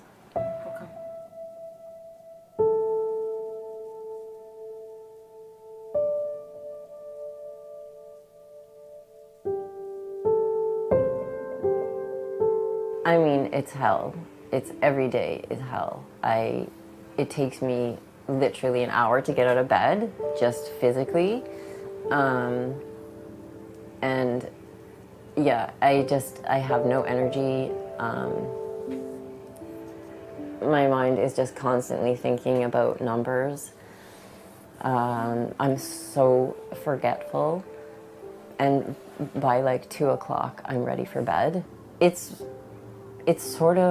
it's what I want. It's what I want because I'm done. Like, I'm so tired. I'm done. I've tried everything. Personally, I am too tired. I am not going to change. Like, I don't want to recover, meaning I don't want to gain weight. Because to recover, you need to gain weight. I don't want to. So, yeah, that's the course I want to take. And so you just saw speaking was a woman who was being featured for her desire for medical assistance in dying. At the end of her rope, basically, lived a life, she wishes to be euthanized out of her misery, okay? She wishes to be, like I said, euthanized to stop the pain. She's been basically suffering, dealing with eating disorder. Eating disorder, that's why she's so skinny. That's why she was saying recovery means to gain weight. Well, to recover means to eat normally. So yeah, you will gain weight. But this is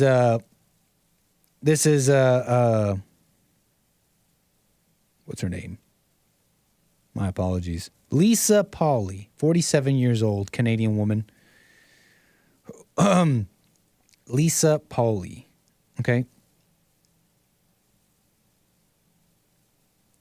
Yes, it is 𝒔𝒐𝒄𝒊𝒂𝒍𝒔, and she is a Canadian woman, of course, Canada, leading the way in this medical assistance in dying. She's describing the inability to change, the inability to overcome what she's going through.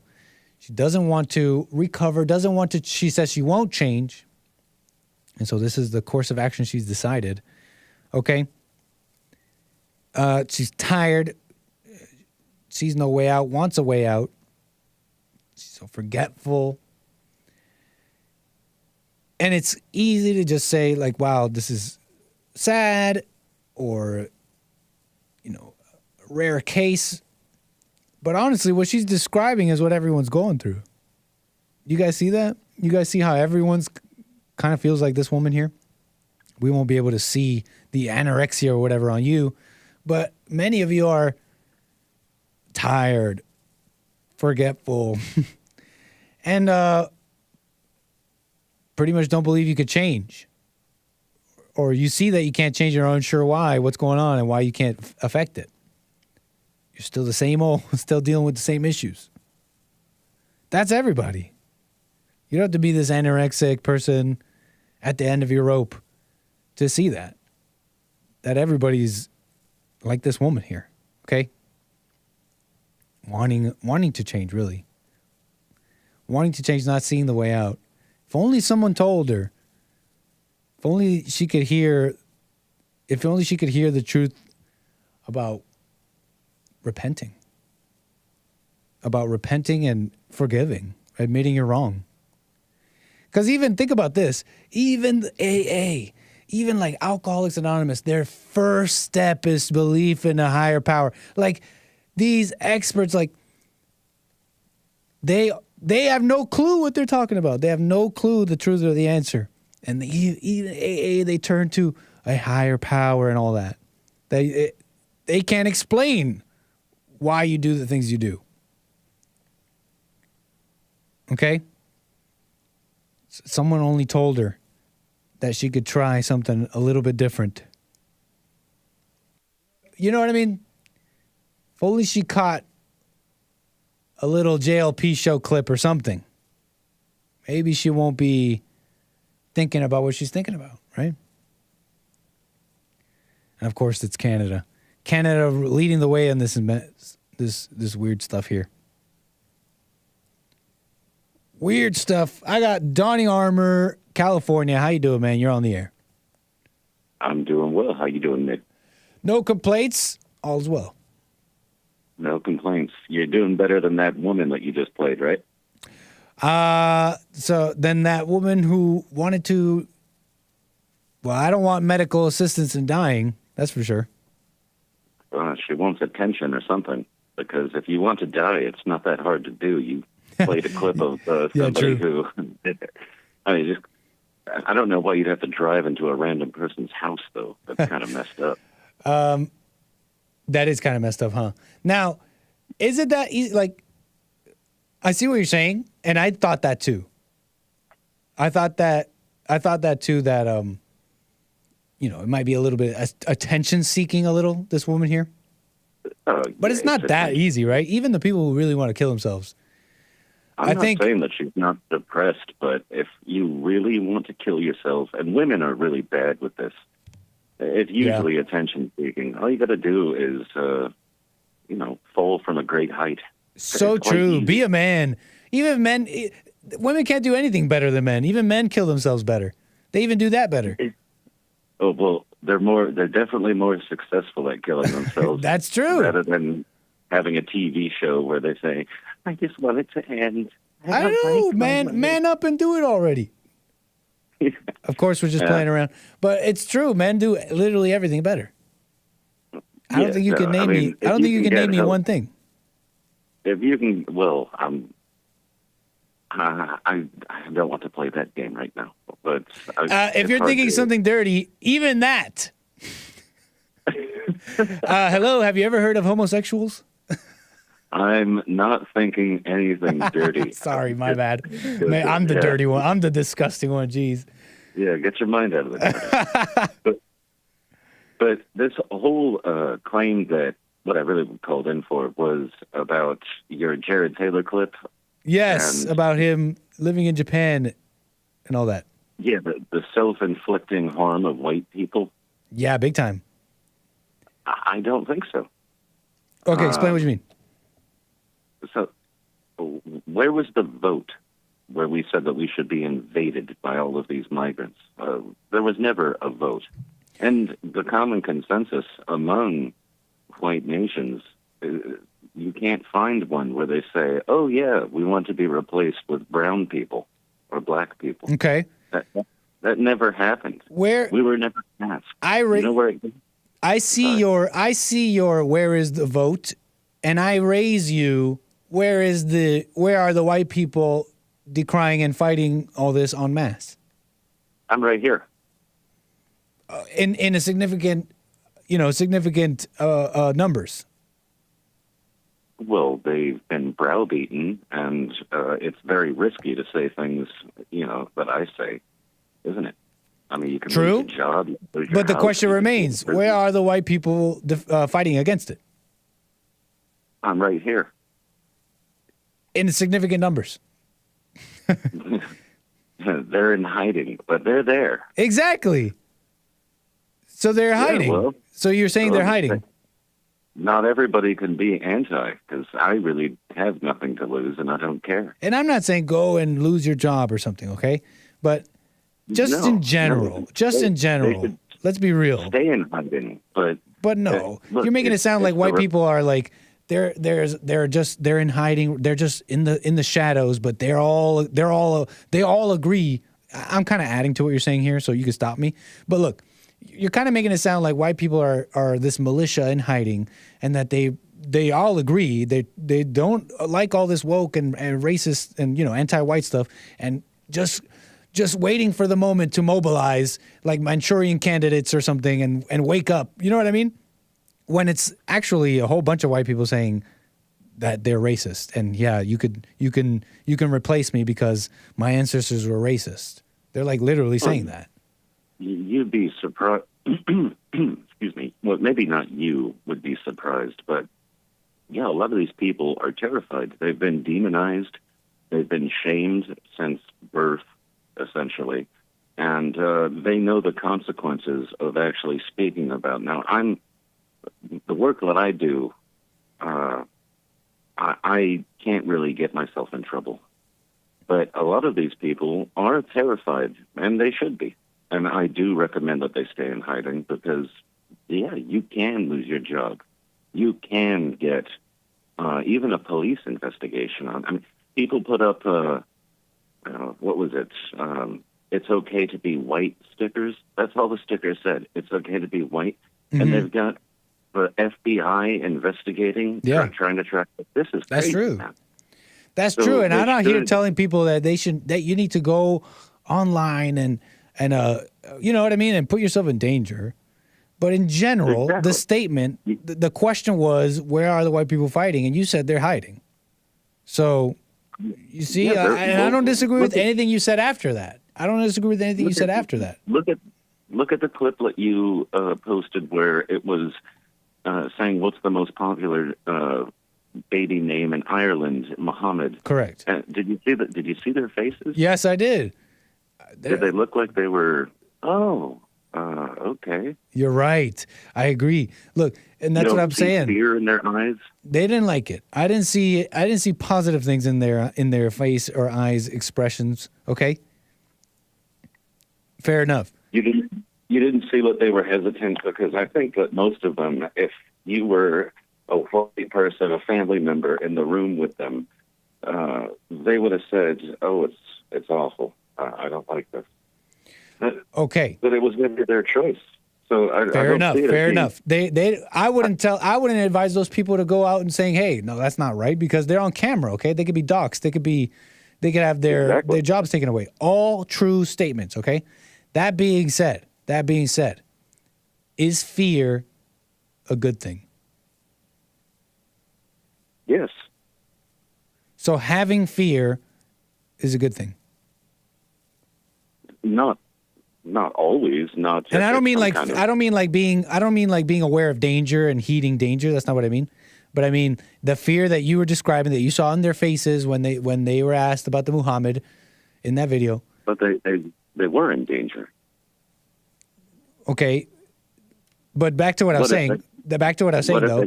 Okay, fine. But back to what I was saying. Is that kind of fear good?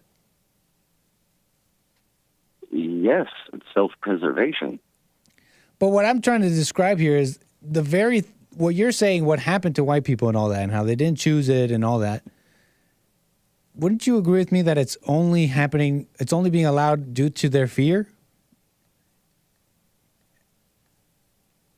And we're talking generally here, right? Not those specific people in that specific video. I agree.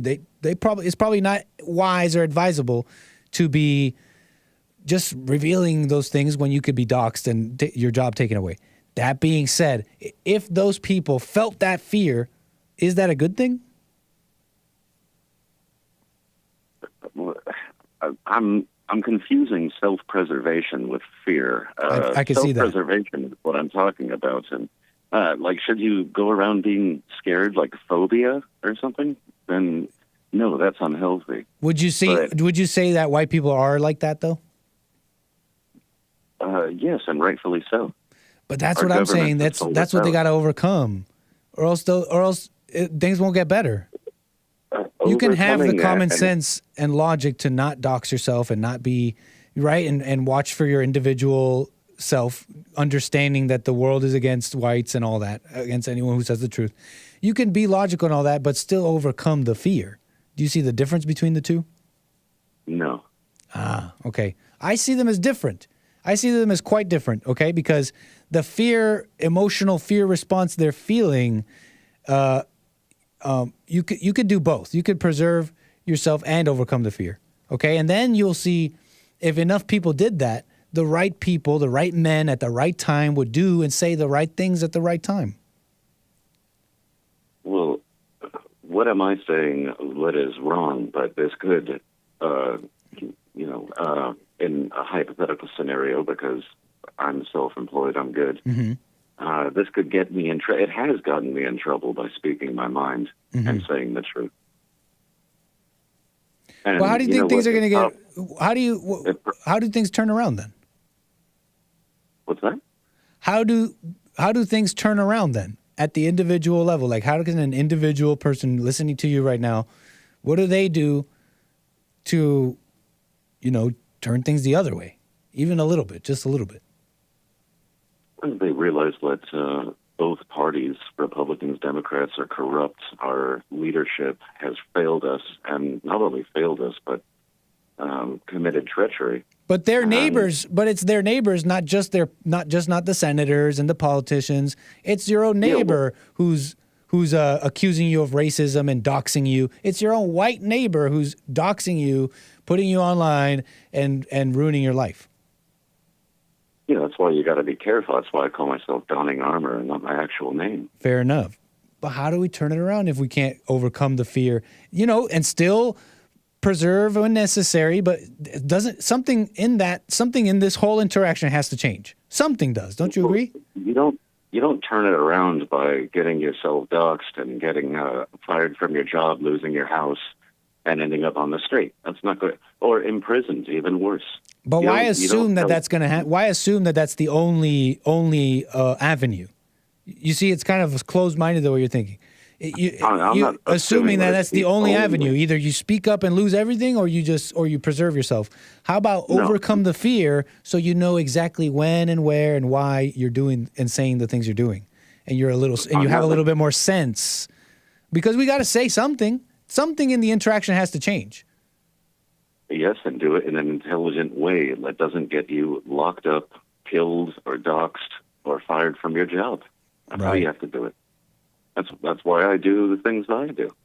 And that's the smart way. You're not going to help change this evil, which I don't really use that word very often, but you're not going to help change the course of humanity by getting yourself imprisoned or fired and becoming homeless or turned into a social pariah. That's not going to help. We need you right now. So we got to do it in a smart way and play the long game. We're not going to turn it around overnight. It took them, 1965, like 70 years, something like that. I can't remember. I'm not good at math, but it took a long time for them to come here. Mm-hmm. So if it takes a long time for them to go back to their homelands with their own people, then so be it. That's just what we have to do. Fair enough, man. I see what you're saying. Right now, the political climate it's dead set against us. It has been for decades. So true. We have to be smart about this. Good points, Donnie Armour. Good points. So I guess back to our initial statement here on where we're talking about is, was this self-inflicted or not? I mean, I guess you still disagree, but to be more accurate here, what I'm saying that I'm describing kind of what you're saying here. How did your own white neighbors become the ones doxing you and calling you a racist and all that? I call that self-inflicted. The parents allowed it. The parents, you know what I mean? Okay, so that's what I mean by self-inflicted. They've allowed this way of thinking to fester. They've allowed anger. They didn't deal with the anger in their own lives, so their kids became angry, and then they latch onto this or that movement because that's what angry people do. And this is a known thing.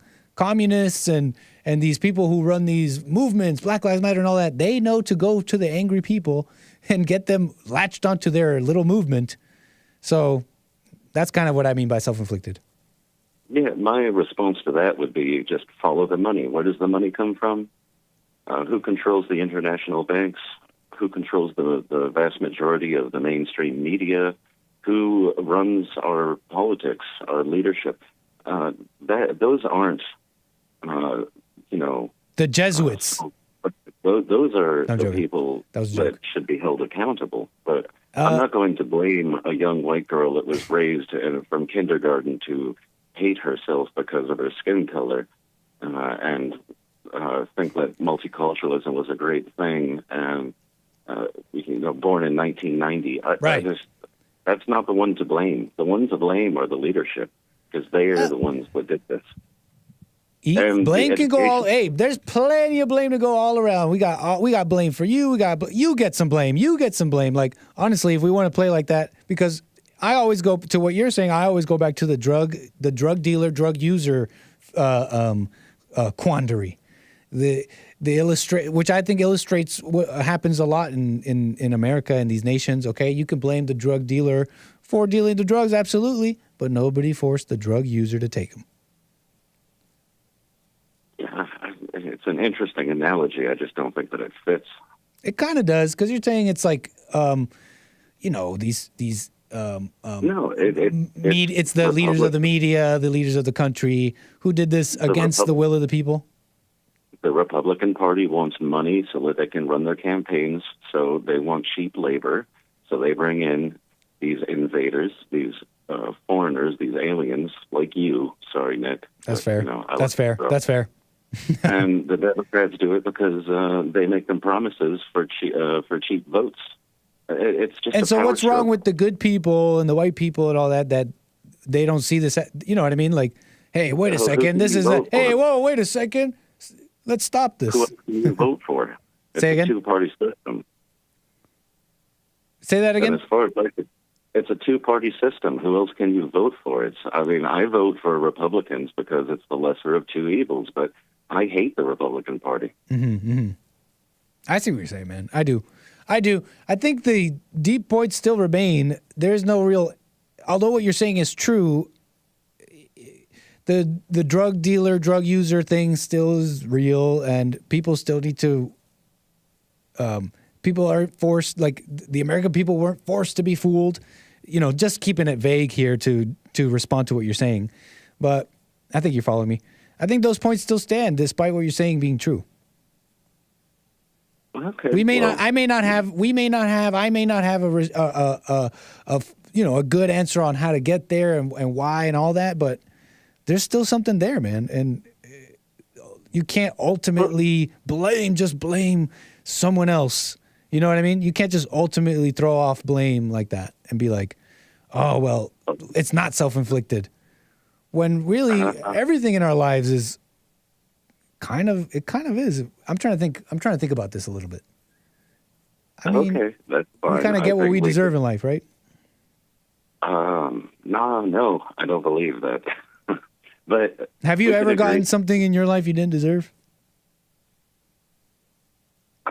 Yes, absolutely. Is it too personal to talk about? I've been jumped for no reason. Yeah, but you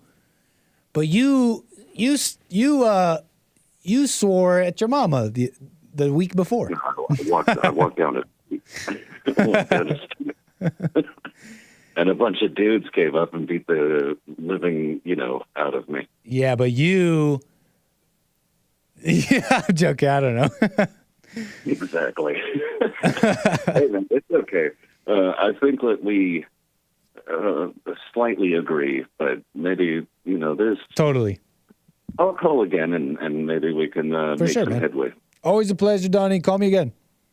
All right. You have a good one. You too. I can imagine a scenario where someone who gets jumped deserves it. You know what I mean?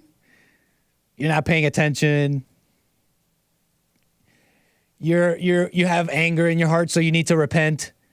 And angry people, they bring about bad things in their lives. Okay, you're a self-fulfilling prophecy, and you bring about evil in your life. And you weren't paying attention, and now you're getting jumped. You told that girl you loved her, and you didn't. You just wanted sex. And then you broke her heart, and she went on to break 100 other hearts. And now society is destroyed. And then you get jumped. Yeah, you might deserve it. You know what I'm saying? Like, I could think of a couple of reasons. I could think of a couple of scenarios here.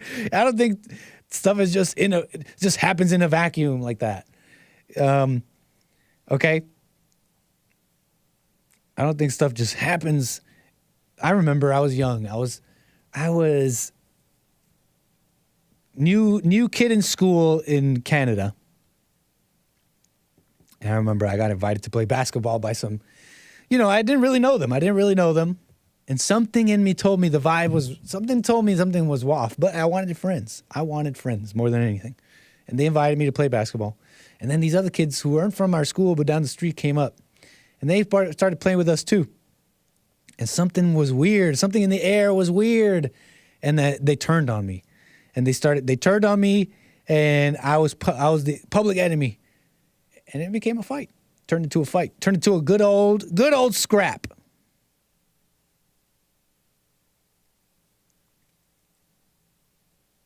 Anyways, I have more topics. I'm going to save them for tomorrow. Just stop oil. A lot of mess with that. The people aren't happy. Okay, these anti-oil protesters, we've seen their clips. They're kind of ramping up. They're kind of going more worldwide, getting more and more attention. The people aren't taking it anymore. And some other stuff here, you know. Some things about God's plan, debanking in Europe. Nigel Farage, you can't barrage the Farage. I don't know how you say his last name. Barbenheimer, who's watching Barbie and who's watching Oppenheimer? I have a little thing on that. Silly, fun, maybe even a little insightful. You don't want to miss it. Tomorrow, 12 o'clock, American Anchor Baby. Don't miss it. Join me tomorrow for American Anchor Baby. All that, your calls and more, of course. And the Hake Report and JLP. Subscribe, follow me here, and do all those things. Do me that solid. That way you don't miss it when I go live. And, of course, we got our Friday flight, as we do. It was a pleasure being with you all here today, as it is usually. Catch you guys tomorrow, right? All right, y'all. Thanks again. Take care. Appreciate all the super chats and the support. You guys making it happen. Great. All right, y'all. Peace. Wait, whoa. Not that. Peace.